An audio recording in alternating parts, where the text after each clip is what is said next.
In fighting Hamas and the Iranian axis of terror, Israel is fighting the enemies of civilization itself. Victory over these enemies begins with moral clarity. It begins with knowing the difference between good and evil, between right and wrong. It means making a moral distinction between the deliberate murder of the innocent and the unintentional casualties that accompany every legitimate war, even the most just war.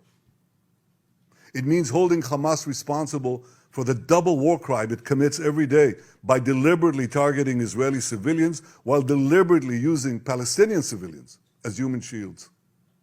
It means making clear that the use of human shields is not only an immoral tactic of terror, but also an ineffective one. Because as long as Hamas's use of Palestinian human shields result in the international community blaming Israel, Hamas will continue to use it as a tool of terror, and so will others.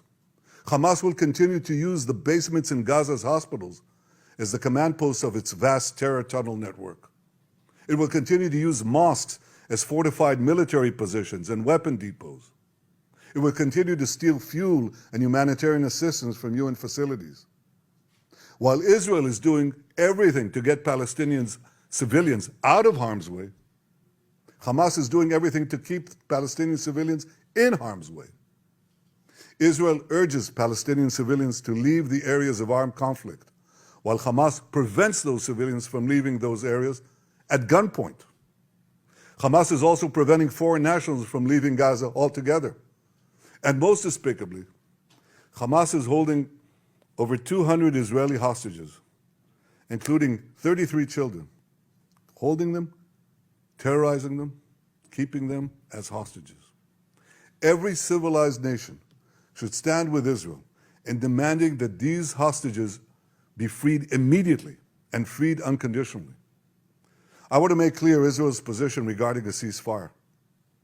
Just as the United States would not agree to a ceasefire after the bombing of Pearl Harbor or after the terrorist attack of 9/11, Israel will not agree to a cessation of hostilities with Hamas after the horrific attacks of October 7th. Calls for a ceasefire are calls for Israel to surrender to Hamas, to surrender to terrorism, to surrender to barbarism. That will not happen. Ladies and gentlemen, the Bible says that there is a time for peace and a time for war. This is a time for a war for our common future.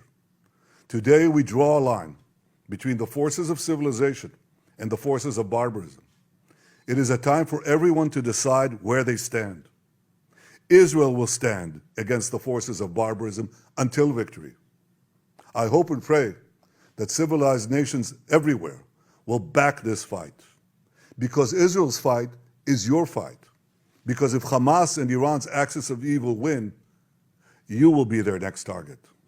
That's why Israel's victory will be your victory.